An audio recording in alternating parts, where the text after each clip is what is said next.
Hello and welcome everybody to ICMDA webinars. I'm Dr. Peter Saunders, the Chief Executive of the International Christian Medical and Dental Association. And today on ICMDA webinars, we've got our dear friend, Dr. Jay Smith, back again for the fourth of his series on understanding Islam, the Qur'anic manuscripts. We have just in the last week come back from the ICMDA World Congress in Tanzania, where we had over 1,000 doctors and dentists from over 100 countries present. And we now represent 107 national movements with 23 new ones joining us. So we really thank God for that. So it's my delight again to introduce Dr. Jay Smith in the fourth and final talk of his series on understanding Islam. We've done the hermeneutical key, we've done Mecca, we've done Muhammad, and this week we'll be focusing on the Quranic manuscripts themselves. And Muslim tradition teaches that the Quran we use today originated with Muhammad, was finally canonized by Uthman in 652 AD, and that not one word nor one letter has changed in the last 1400 years. But what do the Quranic manuscripts actually reveal? That's our question. This webinar is going to evaluate the various Quranic manuscripts in existence today, comparing their texts and ages, and identifying their possible literary sources. Dr. Jay Smith has worked with Muslims since 1983. He has 2 master's degrees and completed his PhD in Islamics in the areas of apologetics and polemics in 2017. Jay is one of Christianity's principal public evangelists and debaters to the Muslim world. He travels extensively, teaching apologetics for those exploring ministry to Muslims, and engages the movers and thinkers of Islam on a weekly basis. He's the founding member of the Hyde Park Christian Fellowship, a weekly evangelism ministry to Muslims in London's public places, as well as a co-founder for the Fanda Centre for Apologetics. Jay, it's a pleasure to have you back here again. We really look forward to hearing what you have to say. Thank you. Over to you. Thank you, Peter. Okay, well, welcome back, all of you, from your great conference in Tanzania, and we're now going to get right into it. I have an awful lot to go through, so I'm going to go lickety-split. Just put your pens down. You're not going to keep up with me.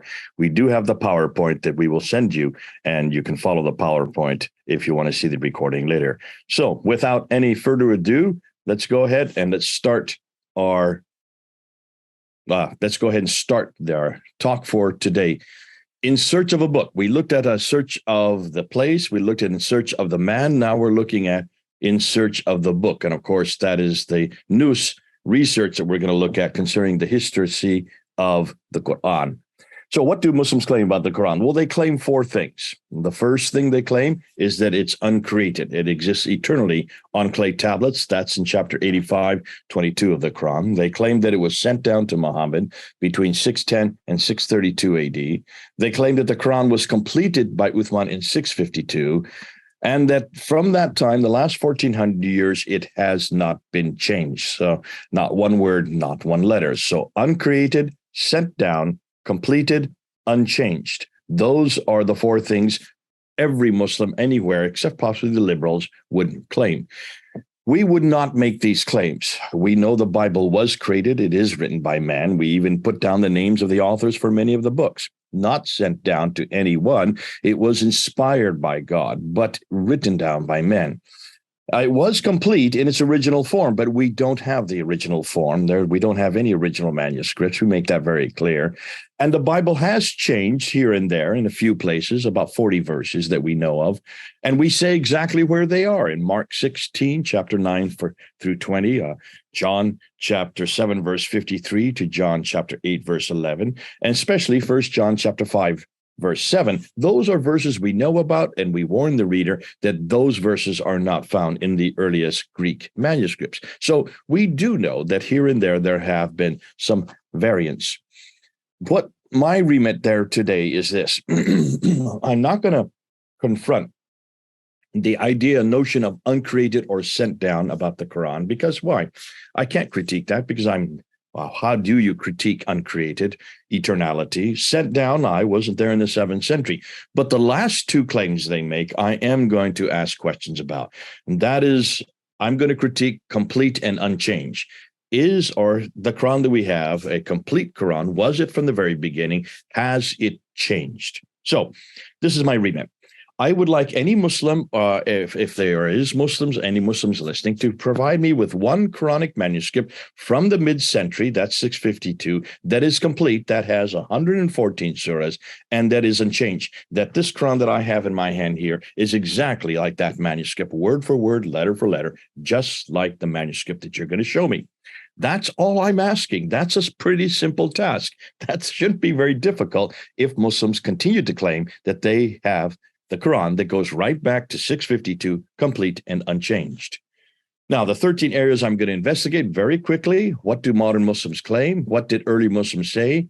The historical anachronism, source criticism. We're going to go into the compilation, how the Quran was put together, the diacritical variants, the 6 earliest Quranic manuscripts. We're going to look at the 2 Sana palimpsests, the 4 carbon dating lab reports, the 4,000 consonant variants, the 63 earliest extant fragments, the 1924 Huff's canonized text, the one we're using today, and the new Aramaic Proto-Quran research. That's just absolutely exciting, but more later. Let's get right into what do modern Muslims claim. Fethullah Gulen from Turkey, influential Turkish cult leader, says the Quran is unaltered, unedited, and untampered. Here you have Suzanne Hanif. She is a convert, well-known today on the internet. She says the Quran is preserved today in its exact original form. Here you have Abdul Yusuf Ali, the most authoritative translator for the Quran in the English language. He says not a single letter has changed. Maulvi Muhammad Ali, who comes from the Ahmadiyya movement, he said not even a diacritical point has changed. That means not even the dots above and below the letters have changed. Dr. Shabbat Ali, considered to be the world's leading debater on the Quran in the Muslim world today, he says exactly that the Quran is exactly identical for over 1,300 years. He goes on to say that Muslims have not quarreled over what is the text for 1,400 years. We find no difference from that copy to what we're reading today. And then I'm going to end with Dr. Yasser Qadi, the leading authority in the English-speaking world on the Quran, especially on the Qira'ats, and he says not one word, not a letter has changed in the Quran. So why do they make these claims? Well, they have to. They have no other choice. The Quran makes these claims. Eternality is right there in chapter 85, verse 21 to 22. As far as not one word, not letter, that's right there in chapter 10, verse 15. It's also repeated in chapter 18, verse 27. But the reason it cannot be changed is because Allah himself, in chapter 15, verse 9, it says Allah will guard it. He will keep it from being changed. Therefore, there's no way that any man can change one letter or one word. The Quran we have in our hand today is the eternal Quran, the one that was sent to Muhammad, the one that was compiled by Uthman, and the Quran that has not ever changed for 1,400 years. Conclusion, the Quran we have is not changed one iota since its inception. That Quran we have today is exactly the same as that which is on the preserved tablets in heaven. Every word, every letter is the same. That our Quran parallels, they would say in every detail, that which was revealed to the Prophet Muhammad was written down completely by Uthman and has never changed in 1,400 years. Now, that's a huge claim, and you can see all the Muslims are making that claim, bar none. They all make those claims. But is that what the earliest Muslim scholars believe? Let's take a look, and let's see what they used to say, at least in the 9th and 10th century, over 1,000 years ago. These are the ones that are the first to come up with their reference. Let's look here. Here you have Ibn Abi Dawud. Some verses, he admits, were lost. Here you have a Suyuti. He says, let none of you say, I have acquired the whole of the Quran. How does he know what all of it is when much of the Quran has disappeared? Rather, let him say, I have acquired what has survived. That's quite a mouthful. Sahih Muslim, the second of the most authoritative hadith compilers, said some verses were forgotten. Here you have Sahih al-Bukhari, who says some verses were canceled. He goes on and says that some verses were missing. Then you have Ibn Abi Dawud, who says some verses were overlooked. According to Muwatta ibn Malik, it says some verses were changed. Abi ibn Dawud, who is from the 19th century, says some verses were modified. And according to Sahih Bukhari, again from the 9th century, who died in 780, says that some verses were substituted. I'm sorry, 970, not 780, but 970. And then you have Sunan ibn Majah, who says that even some verses were eaten by sheep. Now, let's summarize that. Lost, disappeared, forgotten, canceled, missing, overlooked, changed, modified, substituted, eaten by sheep. Folks, does this sound like a book which was compiled perfectly and completely? Can you see? Certainly, the earliest compilers believed that there were intentional human intervention right through its initial compilation. So the modern scholars today are not following what the earliest scholars used to say. There seems to be a disconnect.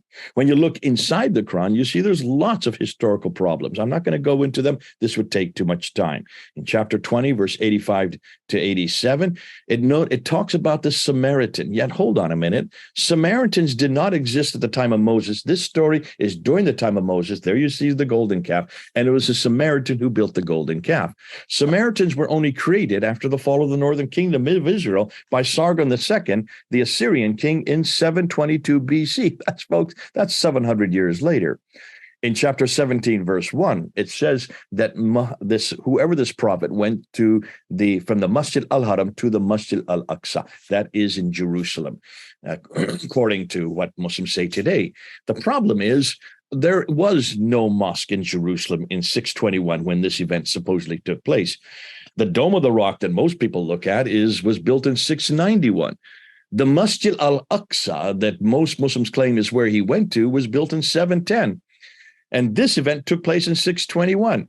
And they cannot talk about the Jewish temple of Jerusalem that he went to because that was destroyed in 70 AD, another historical anachronism. It mentions in chapter 34, verse 10 to 11, that David created some chain mail. Yet David lived in 1000 BC. Coats of chain mail were not invented in 200 BC. That's 800 years later, folks. You can see some problems here. The Quran attributes crucifixions to the time of Moses, where Pharaoh sends twice in chapter 7 and in chapter 20. He sends out the magicians to be crucified because they cannot keep up with Moses. In chapter 12, verse 41, the Pharaoh at the time of Joseph has the baker crucified. Now, Moses lived in 1400 BC. Joseph lived in 1800 BC. Crucifixions did not exist at all in Egypt. They didn't do crucifixions in Egypt. They were first introduced by the Phoenicians in 500 BC. Thus, the Quran's crucifixions are in the wrong place, over 1,000 to 1,300 years too early. And the one crucifixion they should have got right, the one of Jesus Christ, in chapter 4, verse 157, they completely deny and say it never happened, that he never was crucified. Yet when you look at the historical record, look at Thales, a Greek, and Phlegon, both Greeks, they were debating the crucifixion in 52 AD. That's within 20 years of Christ's death. Lucian, the Greek satirist, talked about it in the 2nd century. Mara Barsarapian's letter to Pagan refers to it in the 73 AD. Josephus, a Jewish historian, writes about it the end of the 1st century and refers to it. And Tacitus, who hated Christians, he was a Roman historian, not only mentioned it, but mentioned it happened during the time of Pontius Pilate under the authority of Tiberius. That's why we know it happened in 33 AD. That's the historical record.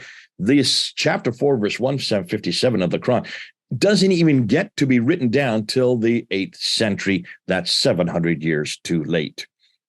It's also got the wrong Mary. In chapter 19, it says that she is a sister of Aaron, yet she is the mother of Jesus. Mary, the mother of Jesus, is a sister of Aaron. In chapter 66, she is the daughter of Imran, who is Umrah in our Bible. And in Surah 20, verse 30, that Aaron is the brother of Moses. Now, hold on a minute. We do know that Moses and Aaron did have a sister. Her name was Miriam. The three of them were all children of Amram. It looks like they've got the Miriam of the Old Testament mixed up with mother of Jesus. There's 1,400 years between them. Obviously, this is a historical anachronism. It confuses the Qibla in chapter 2. It mentions that the Qibla was changed from the farthest mosque down to the Great Mosque. That would be Mustafa al-Haram, which would be today, that would be Mecca. The difficulty is, look at all the mosques. Up until all the mosques that have been found from the 7th century up until the 8th century, up until 706, are facing Petra. None are facing Mecca. They don't begin to face Mecca until 727. That is the 8th century. That's 100 years after the Quran. The Qibla was supposedly canonized. It confuses the Kaaba in chapter 5, 2, 3, 14, and 22. It mentions that Abraham rebuilt the Kaaba there. What was Abraham doing in Mecca? I don't know. But we do know that there is no reference. We've just got a new inscription that now says that this Mustafa al-Haram, this where the Kaaba is situated, was actually created in 697, the late 7th century. It confuses Pharaoh in the Tower of Babel and Haman, mentioning that Pharaoh talks about Haman and it says that he is to kindle for me a large tower. Now, Haman, first of all, is not an Egyptian name. It's an Assyrian name. What's more, the Egyptians did not build towers. They built pyramids. Pharaoh lived in 1500 BC. Haman in the Bible lived in 510 BC. They never met each other. There was 1,000 years between them. So you can see another historical anachronism. It says that Alexander the Great was an amazing engineer, built a sheet of iron, a wall between two mountains made out of iron and copper. Hold on a minute. Alexander Great making that large a wall in 330 BC? There's no record of such a wall in his 3 biographies written about him, and such a feat would be one of the most great, amazing engineering feats of all time. And it gets the coins mixed up. In chapter 12, verse 20, it says that Joseph is sold for a few dirham counted out. That means coins in the time of Joseph. Joseph lived in 1800 BC. Coins were not created until 600 BC by the Lydians. The dirham was only introduced in 661 by the Sufyani family. So obviously this was not a coin, a dirham at the time of Muhammad. That's why I don't go to the Quran to find out my history. If you want to find the same story in the Bible, in Genesis 37, verse 28, it mentions that Joseph was sold for 20 shekels. That is 0.2% of a kilo of silver. That's the right percentage. That's the right coinage. It's not coin. This is a weighted measure, and that's exactly what a slave costs, according to the Nuzi tablets that are found in Iraq from that time. Now let's go and ask, how is it that the Quran was put together? Well, we do know that it borrowed many stories. According to Islam, it has always existed. Therefore, it would not borrow anything. If anything, it would be the original of all the other stories. Yet when we look at the Quran, look at the story of Cain and Abel from Surah 5, verse 31 and 32. That comes from the Targum of Jonathan ben Uzziah and the Mishnah Sanhedrin, written in the 2nd and 5th century. The story of Solomon and Sheba in chapter 27. That comes from the 2nd Targum of Esther. The story of Jesus and the palm tree in chapter 19, lost books of the Bible. And I could go on and on. There is so much of the Quran that is borrowed from Jewish sources, from Christian sectarian writings, apocryphal writings. We find it from Ethiopic writings. We find it from Zoroastrian writings. We are now amalgamating and putting together and finding exactly where these stories are. More about that later in this lecture. Let's go and talk about the compilations itself. Now, this is what the traditions tell us. This is not me. Sahih Bukhari is the one that's going to give you what they say. And what Sahih Bukhari says is that Muhammad died in 632. The Quran was compiled in 652, but Al-Bukhari is writing about its compilation in 870. Folks, that's 240 years late. Everything we know about how the Quran was put together was not written down while Muhammad was living, was not written down while the Quran should have been written down. It was all the story redacted back 240 years later. That's the problem. And here's the story right here. Here's Sahih Bukhari. I'm not going to read it. It's too long. It'll take me too much time. When you get the PowerPoint, read it yourself. This is volume number 6, hadith number 509. Basically, this is the first compilation. According to these writings here, when Umar, Abu Bakr was caliph in 632, between 632 and 634. There was a battle in Yamama. There were people that had memorized the Quran. They died in the battle. their memory went with them. So immediately they got Zayd ibn Thabit to write the Quran in its original form. He refuses to do it. They said, you must do it. You are the secretary of Muhammad. You need to write it. He writes it down. That's the first compilation. It was given to Abu Bakr, who gave it to Umar, who gave it to his daughter named Hafsa, who had been a wife of Muhammad, and she put it under her bed. She left it under her bed for 20 years. Let's turn the page. The next hadith, 510, also volume 6. Now, in this, there's another battle. Now we're at the time of Uthman, 20 years later. There's a battle way up in Azerbaijan, and the Muslims that are there, they come from Syria, from Iraq, and also from Medina. And they go to a mosque and pray. And as they're praying, those in Medina hear different prayers from different recitations of the Quran. And they start fighting. They go to blows. And then they come down, Udayma comes down all the way down to Medina, and he goes to Uthman. He says, we've got to do something. We must not have different Qurans. Let's rewrite it. So they take Zayd ibn Thabit's copy that was from Hafsa. They take it out, and he rewrites it in the Qurayshi dialect. And then that is sent to 5 cities, and all the other manuscripts, everything else that disagreed with it, were then burnt. They were burnt so that there would not be any deformed or corrupted copies. So that happens according to these traditions here in 652 AD. Now, here's some questions. Why did God choose a language which could not accommodate the Quran? You can see as we get into it, there were no dots and vowels when the Quran, the Arabic that was used in the Quran was first used. We'll talk more about that. Why did God choose a man who could not read and write? Why in the world did he give his revelation to an illiterate man? If it was the most important revelation in the history of mankind? Why did Muhammad not learn to read and write? He had 22 years. It only took me 2 weeks to learn how to read Arabic, and I don't know Arabic. He knew Arabic, so he could certainly have read it if he just studied it in 2 weeks. And why did his secretary, who did know how to read and write, why didn't he write this down? Why didn't Abu Bakr make copies immediately in 634 and send them to the provinces? Muslims say 1,000 died in Yamama and battled in 632. Well, actually, according to the traditions, only 70 died, which proves that memorization is not good enough. If 70 dead creates a crisis, so much so they have to write it down, then memorization is not good enough, though Muslims like to claim such. How could there be dialectical differences in the mid-7th century? I don't want to get into this. A huge problem. We're going to talk about it a little later. And why did Uthman burn all the other copies if they were perfect? Well, let's go back one. And then Muslims claim they were burned because of differing dialects. Absolutely not. If you know Arabic, you cannot have dialectical differences in a written text without vowelization. The Dhamma, the Kasra, and the Fatha. There were no vowels in the 7th century, so this was not for dialectical differences. The fact that Zayd ibn Thabit came upon Surah 33, according to that tradition, shows that it was still not even complete there in the time of both 632 and 652. If there was a second Quran in 652, why are there now so many different Arabic Qurans? We'll get to that. And if 5 to 9 copies were made for each province, where are they today? Show me even one. Now, according to what the Muslims tell us, this is their tradition, this is their story, not my story. This is what happened. Muhammad dies in 632. Uthman makes the final Quran, the final compilation in 652. That was sent to 5 cities: Mecca, Medina, Basra, Kufa, and Damascus. They're all there. There's the 5 circles, 5 cities, 2 in Arabia, 2 in what is today Iraq, and 1 in what is today Syria. Now, they were sent so that there would be no more other Qurans, that there would be now a standard Quran. But here's the problem. A Quran suddenly appears in Damascus, written by Ubay ibn Ka'b, who is a companion of the Prophet. It has 116 surahs, according to the traditions. That's 2 more than what are in the Quran today.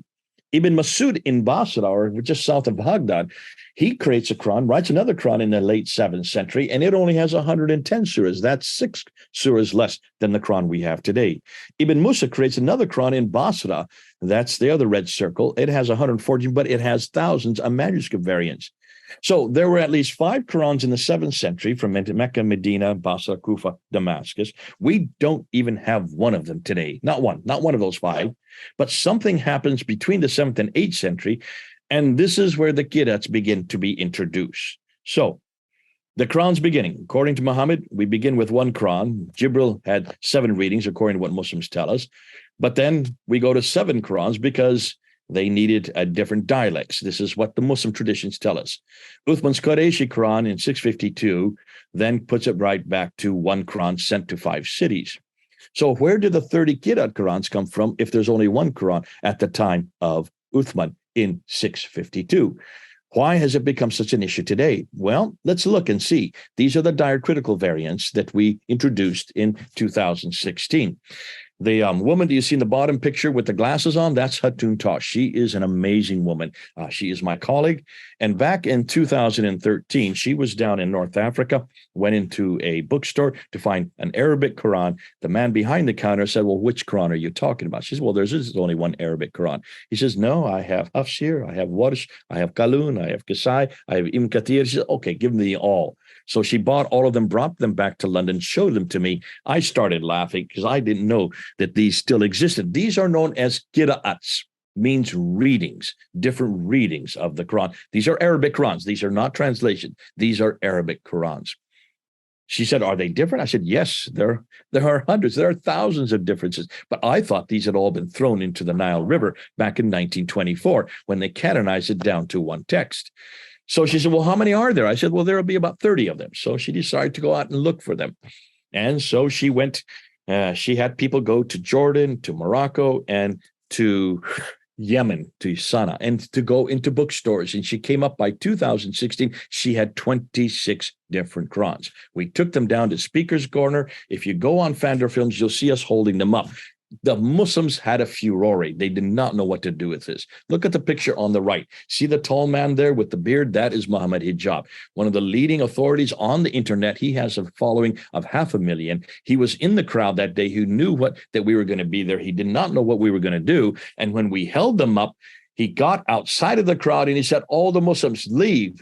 Do not look at what they're showing you. Do not listen to what they're saying. I will explain it to you. So he decided he would explain it to him. This is in June of 2016. So what are we talking about? Well, the Arabic which is used in the Quran today does not come from the Hijaz, but from much further north, from Nabatea. The Arabic was Nabatean Aramaic. Today's current Arabic has 28 letters. 7th century Nabatean Arabic only had 14 to 16 consonantal letters, or what they know as rasms. Obviously, this caused a problem in understanding what was being written. A single consonant letter could be pronounced 5 to 8 different ways, depending on where you put the dots and vowels. Thus, in the 8th century, dots, which are known as ijams, and vowels, haraka, were added to the script to help Muslims read the text. Here is a manuscript. This is a normal manuscript. On the left is the Samarkand manuscript, and on the right is the Sana'a manuscript. These are 2 of the 6 earliest manuscripts. You notice there's no dots above or below them. There's no vowels, no slash, which would be the kafa, fata, which would be the ah sound. No little curlicue above the line, which would be a dhamma, which would be the u sound, and no slash below the letter, which would be a kasra, which would be the e. There's no fatha, dhamma, or kasra, a, u, or e on any of these manuscripts. They're just consonantal texts. That's they are, just consonantal scripts.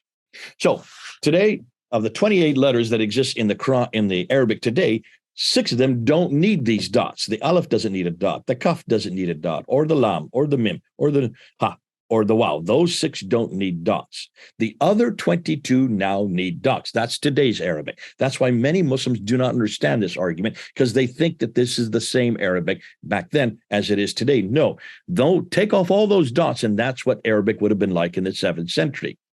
How is that important? Well, just look at one letter. This is a normal letter, a smiley face. You put 1 dot above it, you get the N letter. You put 2 dots above it, you get the T letter, ta.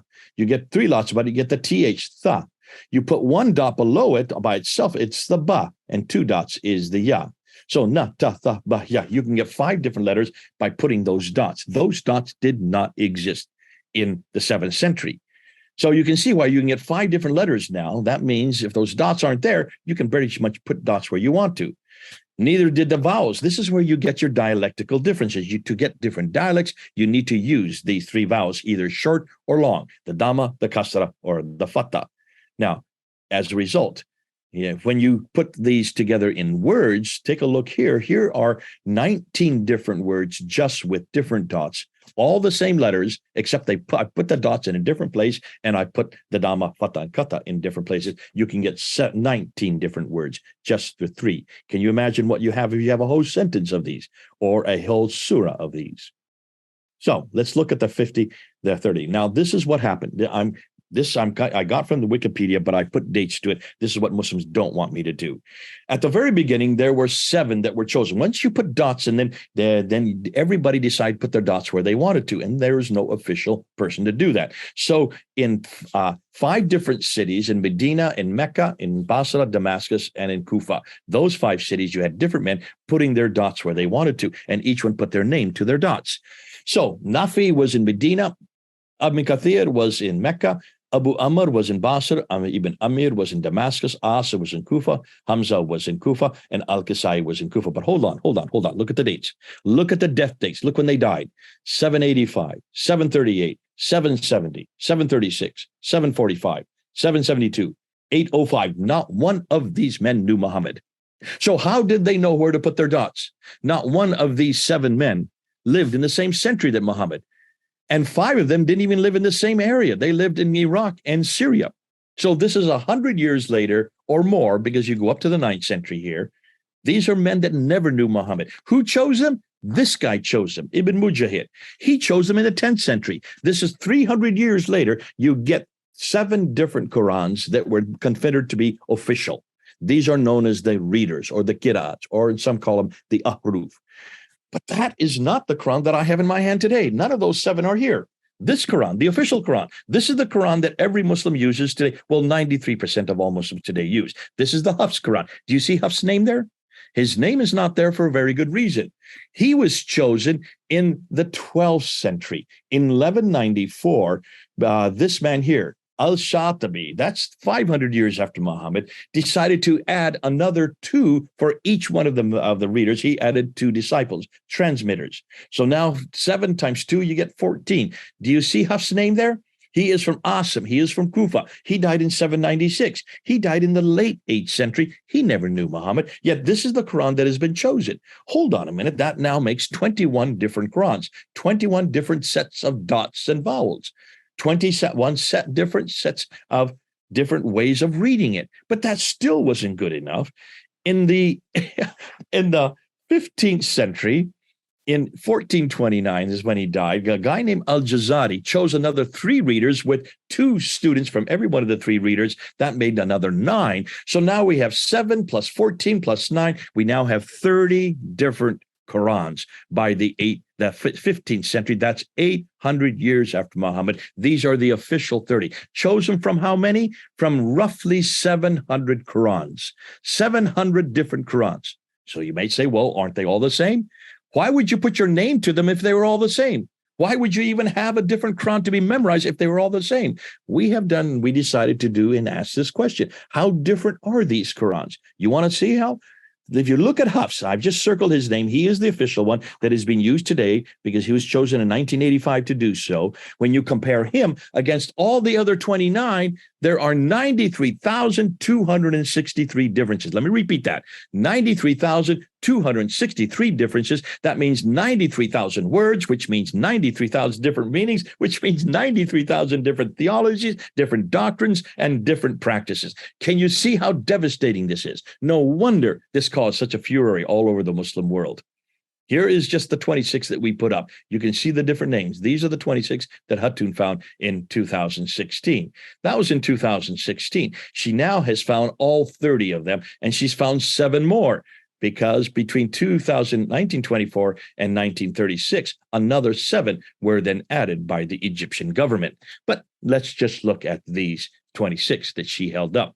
Here you have Dr. Perny Powers from Australia. He has 23. His team is doing an amazing job looking at all the manuscript variants. Here is Hatun's complete collection of 37 Qurans, 37 different Qurans. Now let's look at some of the variants. You might say, oh, they're not that different. That's what Muslims will try to tell you. Here on the left, you have chapter 3, verse 146. It says katala. You notice if you look at where the green is underlined, you see the fata, fata, fata after katala, and you notice That means fought. Look on the right in Warsh, which is the second most popular Quran today. Instead of a fatha, you have a dama, and then you have a kasra, and then you have a fatha. So it's kutila. You see the little curly Q above the ka, and then you see the kasra among the ta, and then you see the fatha above the lam. That changes the word from fought to were killed. So did the prophets simply fight according to Hafs, or were they killed according to Warsh? If I were a prophet, I would rather fight than be killed, as the former survives, according to Hafs. That changes the story. Here on the left in chapter 43, verse 19, I could go to 93,000 of these. I'm just going to show you 4 as an example. On the left, you see slaves, ibadu. So you have a kasra, and then you have a fatha, and then you have a dama, making it ibadu there in that on the Hafs. On the Rao, it is now a kasra, and they've taken off the fatha, and they've taken off the dagar alaf, and they, instead of the dama, they've changed it to a fatha. So now it's inda. Instead, on the left, Hafs has slaves, and they make the angels who are slaves of the beneficent females. On the right now, it says, and they make the angels who are in the presence of the beneficent. Now, are the angels slaves of Allah, or simply in the presence of Allah? Is it the slaves or those in the presence who are made females? Now, if I were an angel, I would prefer being in God's presence rather than his slave. And if I were an angel, I would prefer if only the slaves were made females, thank you, not myself, because I'm a male. So you can see that has lots of problems. Here you have ihsanan on the left for Hafs, and you have in al-Duri, you have husnan. One is doing good and the other is beauty. So, and we have enjoined on man doing good to his parents, or according to al-Duri, and we have enjoined on men beauty to his parents. Are men supposed to do good or be beautiful to their parents? Well, I'm a parent. I have 3 sons. I would prefer my sons be good rather than be good looking. So here you have, and this is one of the most damaging ones, chapter 98, verse 6. Al-Bari'ati just changed to Al-Bari'ati with a glottal stop. Isn't that interesting? Just by changing a few vowels here, notice what happens. Indeed, they were disbelieved among the people of the scriptures, and polytheists will be the fire of hell, abiding eternally therein. Those are the worst of creatures, has now been changed to those are the worst of the innocent. This is talking about us as Christians. Are we the worst of creatures according to Hafs, or are we innocent? That's a huge difference. I like to know as a Christian. And what in the world are innocent Christians, Jews, and polytheists doing in hell, according to Warsh? So according to Hafs. I'd rather go with Warsh on this one. So you can see this has theological differences, this has doctrinal differences, and as far as for us as Christians, it has practical differences. So enormous amount of changes, so much so that there is the man on the left there. Notice that's Muhammad Hijab. He was there watching us hold up these qira'ats there in 2016. 4 years later, in June 8th, he decided to go to the man on the right. That is Dr. Yasir Qadhi. Dr. Yasir Qadhi is the world's leading authority in the Quran, did his doctoral thesis at Yale University in 1995 on this very problem. So who better to ask? How do we solve this problem? So he has a Zoom call, and I'm there watching it, so are others. We're watching it live. And it was for about 28 minutes. And the first question he asked, there's Muhammad Hijab in London, Yasir Qadhi, who lives in Houston, Texas, He is answering the call. And the first thing that Muhammad Hijab does is he holds out his hand and he points to his palm. And he says, I'm giving you a clear sheet of paper. Which qira'at? Which one? The Hafs, the Warsh, the Kilu? Which is the one that's eternal? Which is the one that was revealed to Muhammad? Which is the one that Uthman wrote? Before he could finish, Yasir Qadhi said, do not ask me this question. We do not talk about this in public. Turn off the camera. Come afterwards, after this interview, and we'll have a deep dive, and I'll explain it to you. And Muhammad Hijab said, this should be easy. Which one? Yasir Qadhi said, this is the most difficult question for the last 1,000 years for scholars. And he says, we in Islam, we have a respect for the Quran. We put a red line, and we don't go beyond that red line. We don't ask certain questions of the Quran. But when I was at Yale University, there are no red lines. You can ask any questions at Yale University. So Muhammad Hijab said, is this where you had your crisis of faith? He said, no, Yasir Qadhi said, no, not my crisis of faith, crisis of knowledge. He says, the Western scholars have come leaps and bounds in the last 100 years. And they're looking at us Muslims like the emperor with no clothes. And then he turns to Muhammad Hijab, and he says, you in the East, interesting, isn't it? You in the East, he's in London, yet that's the East. Your standard narrative has holes in it. Ooh, and that's where he coined the phrase. The standard, what narrative? The standard Islamic narrative. S-I-N. Are you getting it? The standard Islamic narrative has holes in it. Ooh, I love that. That's what it was all coined on June 8, 2020. He still wasn't answering the question. So finally, at the end of 28 minutes, after Yasser Qadhi says, I've never lectured on this, I never will lecture on this, you'll never see me talk about this in public, Muhammad Hijab said, okay, well then tell me which Quran. Tell me which Quran is the eternal Quran. Which one of these? And after being pushed for 28 minutes, Dr. Qadhi finally admitted, they are all the Quran. You take a little bit of Hafs, you take a little bit of water, you take a little Khalud, you take a little bit of Kasai, and you stir them up, and what you get is the Quran today. I started clapping. I was watching this live, and I immediately recorded this and put it on my computer, because here he was admitting to the whole world, the world's leading authority on the Quran, that there was not just one Quran. There were 30 different Qurans, all amalgamated into what we have today. Oh, I loved it. Oh, that was fun.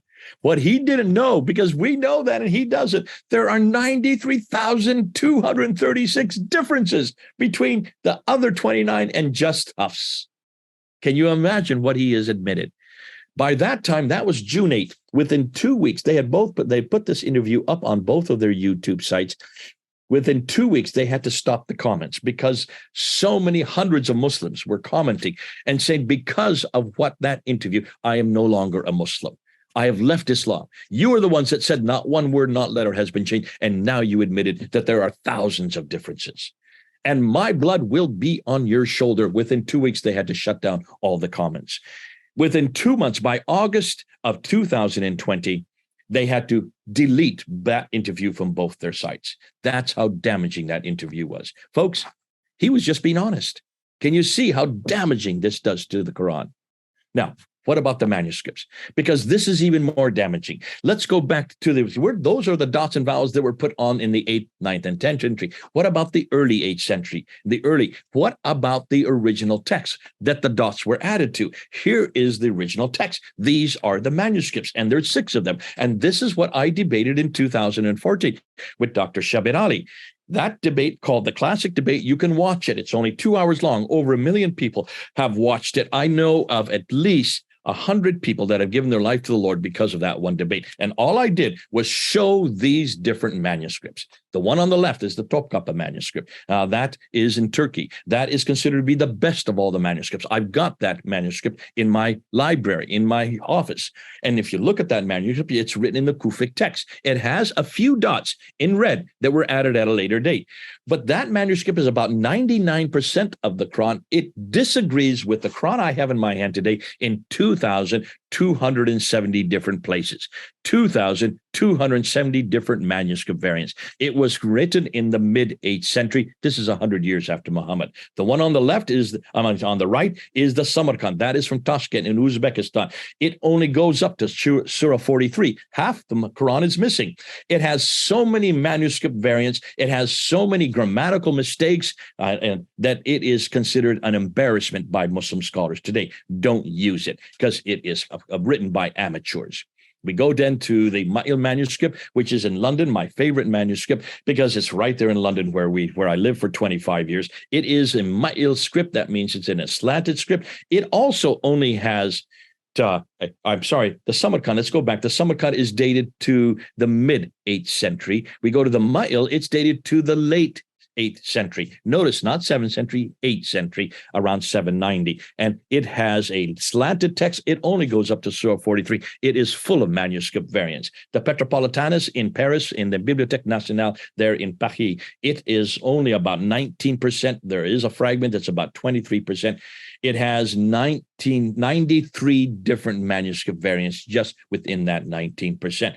And it is dated to about 720, so of the beginning of the 7th century. The Husseini manuscript, which is the one on the left, is in Cairo. It is a monumental text. If you look at it, you will see it is probably from the 9th century, not even the 8th century. It is coverings. You can see some of the coverings right on that page. It is hundreds and thousands of these coverings. Take a look. If you look at it, these coverings are covering words, they're covering phrases, they are sanitizing the text, they're censoring the text, and of what they don't cover, what is left behind, it now corresponds with the Huff's text that we use today. That's why it is such a problematic text. The one on the right is by far the most exciting. This is the Sana'a manuscript that was discovered in 1975 in the Sana'a mosque and the dome. If you look on the right side, you will see above the yellow line is Surah 19, and below that yellow mark is Surah 22. What happened to Surah 20 and 21? Well, they're on the left side. They start on the left side. But you notice there are two different scripts between the right page and the left page. There's about 60 years between those two texts. On the right side is what we know as is dated to around 705. That's the 8th century beginning. This is the oldest manuscript that exists in the world today. On the left side is about 60 years later. This is not a picture of the original. This is a facsimile of Dr. Garrett Prince, and he showed me it when I went to visit him. This is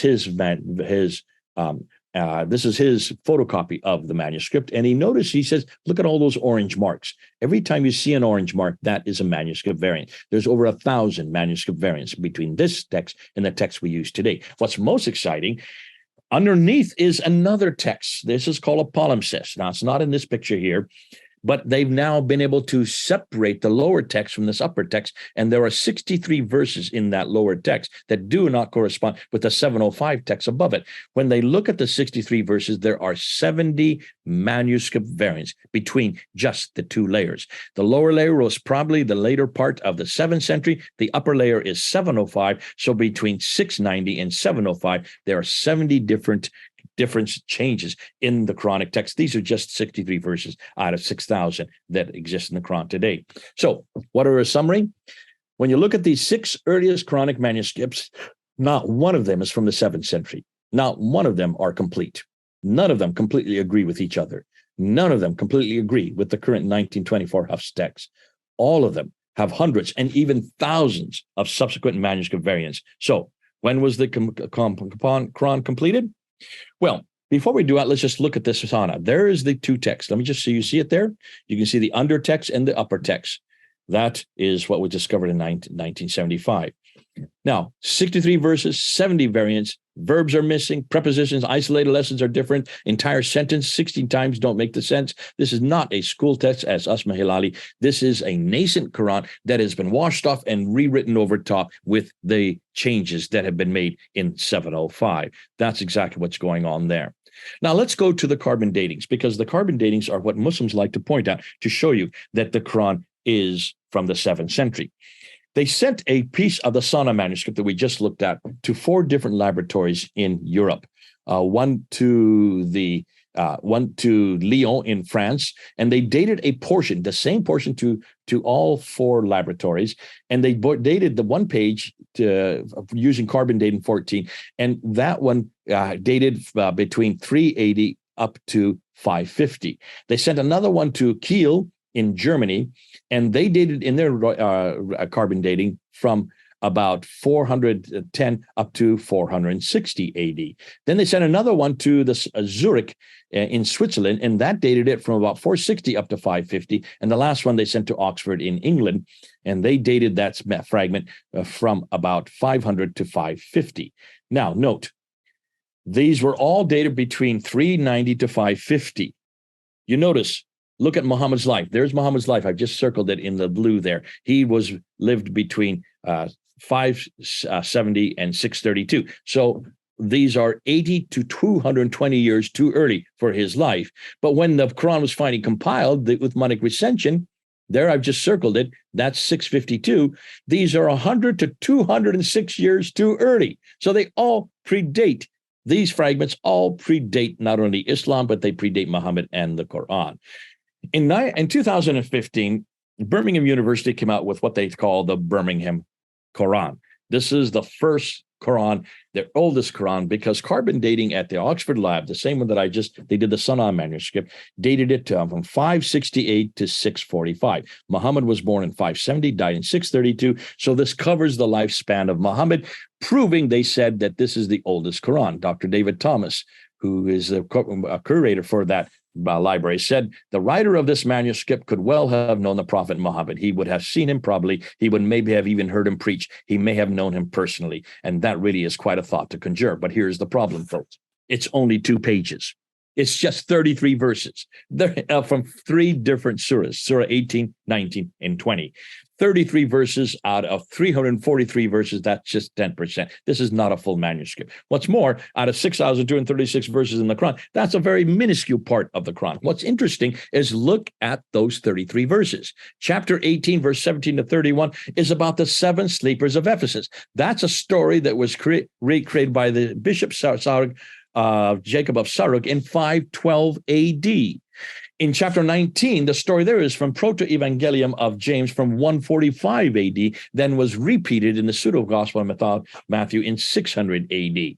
Surah 20, verse 1 to 40 is the story of Moses, straight out of the Bible from 1400 BC, which means all of these 3 stories have nothing to do with Islam. They predate Islam. They predate Muhammad. They predate the Quran. Can you see that these are stories that already exist? These are Christian apocryphal writings and Jewish apocryphal writings, and then part of the Bible itself that were then borrowed. They were already written in Arabic. Of course, they were written in Arabic because they were Arab Jews and Arab Christians, and then incorporated into the Quran in chapter 18, 19, and 20. I won't go into all the conclusions there. You can read them for yourself. I want to go into the 4,000 early manuscript variants, the work that is done by Dr. Brubaker. There's his book, go buy it. And he found 4 types of variants: insertions. He also found erasers. He also found erasers overwritten, and he found overwriting without erasers and selective coverings. 4,000 of these he has been able to find throughout the Quran. Selective coverings overwritten, tapings.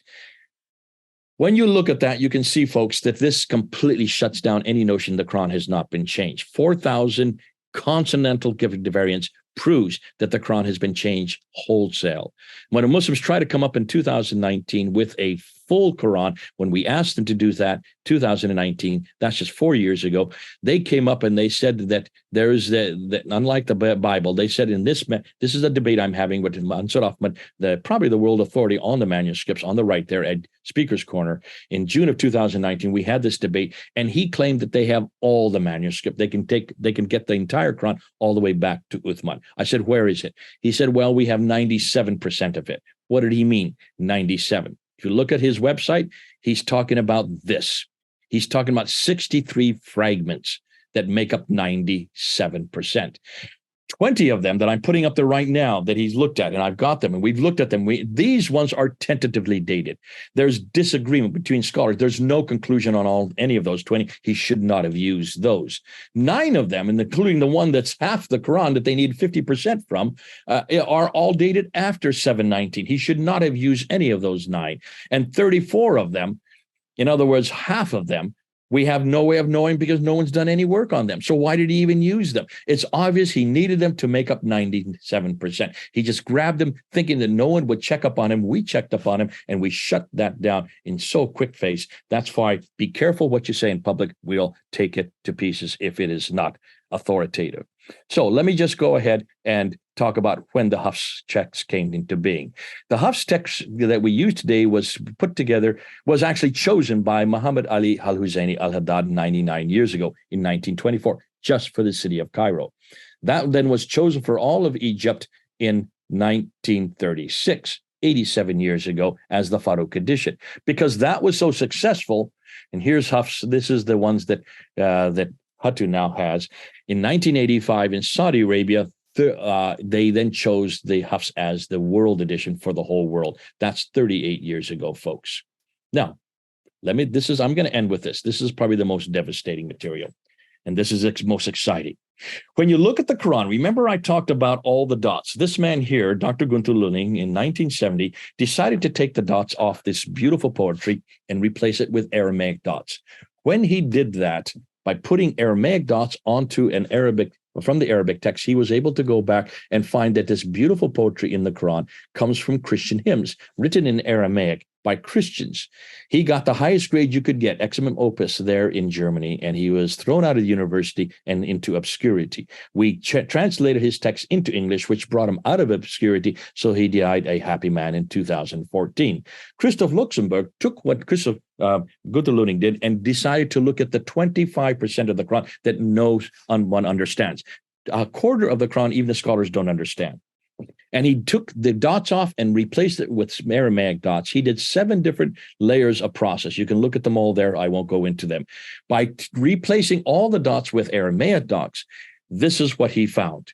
All this 26% of the Quran was then unpacked. And he found that these dark passages were Christian lectionaries, Christian homilies, and Christian hymns, all about Jesus Christ. If you take off the dots out of the Arabic and replace it with the Aramaic dots from where these were lifted from, you go back to Jesus. It's not what they found, it's who they found.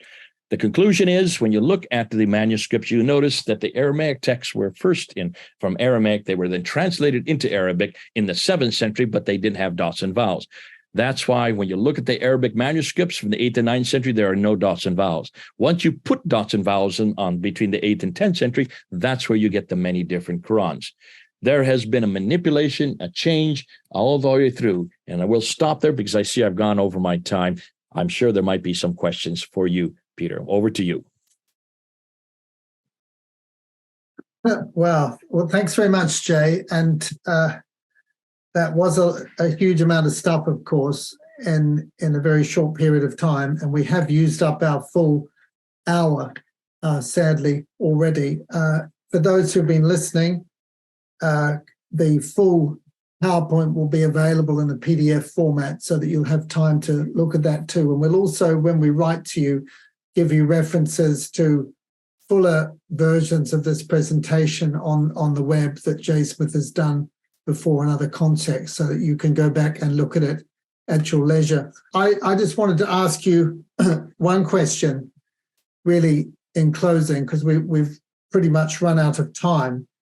And I was really struck by your comment about the difference between modern day scholars who all claim that the Quran hasn't been changed in 1400 years and claim that the Hafs version is the original one that Uthman authorized and sent out to the 5 centers. The difference between them and the scholars and writers of the Hadith, compilers of the Hadith back in the 9th and 10th century, who seem to acknowledge that there were all sorts of variations and changes. Now, of course, these people in the 9th and 10th century were still committed Muslims. And I guess my question is, does it really matter for Muslims if there have been changes? Or because if we look at the Bible itself, the New Testament documents, there are a lot of variations between the different manuscripts that we look at. And it doesn't bother us because we can get back to the original text, and because the theology of the New Testament is not threatened by any of these copying errors. So for Muslims, does it really matter? Or is the Quran and its theology consistent enough that it still provides a good foundation for the faith if they can let go of this idea that it hasn't been changed? Great question. Let me answer it real quickly. Here's the problem. It doesn't matter for 99% of Muslims who are not scholars. And for those, it matters absolutely for 99% of Muslims who are not scholars. The Muslims who are not scholars, this is sacrosanct. You do not touch the Quran. Why? Because that's the one thing they have to go on. Remember, unlike Christianity, where you can sit there and you can criticize the Bible, you can eradicate its authority and its historicity, we still have a relationship with Jesus Christ, all of us. That's what we go on. We're not dependent on a Bible to either take or give or take away from Jesus Christ. Islam doesn't have that. There is no relationship. All they have is one book that supposedly came from one man, that supposedly came from in a 22-year period in one place. If that is the case, then you can see why they have to hold on to the Quran as eternal and as something that has not come from man. It has to be above it, because that's the only thing they have on to go on. Secondly, and this is probably much more devastating for the scholars and others, the Quran itself makes that claim that it is eternal. The Quran itself makes that claim that it came to Muhammad. The Quran itself makes that claim that God will provide it, protect it from ever being changed or manipulated or corrupted. So if that is the Quran making that claim, then even the scholars have to give lip service to that. That's why it either way. Now, here's what's interesting. This is their primary revelation. There is nothing outside the Quran that really is their primary revelation to who God is, who they are, and what they're to do, how they're to walk, talk, eat, and drink. We don't go to the Bible as our primary revelation. It's secondary. It's much like their hadith, their sirah, their tafsir, and their tahqiq. The hadith and the sirah would be Matthew, Mark, Luke, and John. The tafsir would be Paul's letters, and the hadith would be the book of Acts. So the same genre would be like their traditions. So where's our primary revelation? Our primary revelation is not the Bible. Our primary revelation is Jesus himself. So when you look and you ask those 4 questions, remember the 4 questions that are applied to the Quran, that it's eternal, sent down, complete, and unchanged. Apply those 4 questions. We've eradicated them for Islam. Let's apply them to Jesus Christ. Is Jesus eternal? Yes, he is. Was Jesus sent down? Yes, he was. Is he complete? Absolutely. Has he never changed? He has never changed. The very 4 things that every Muslim desires and must have for their primary revelation, the Quran, we have in Jesus Christ. So by eradicating those 4 criteria for the Quran, we bring them home to Jesus Christ. What better revelation than the Logos, the Word of God, who came to earth and died for every Muslim? Let's make sure we bring that into the discussion, because that is where we bring them home. Thank you very much, Jay. We have run out of time, sadly. That concludes a series of 4 talks on understanding Islam by Dr. Jay Smith. And if you haven't seen the other 3, then I'd really recommend that you do. They're all available on our website, so do pass the word on to others.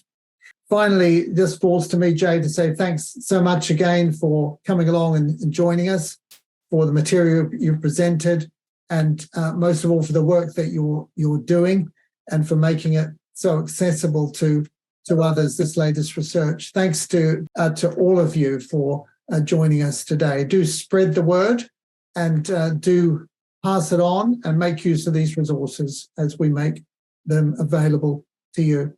So may the Lord bless you, and we'll see you again soon on ICMDA webinars. Thank you.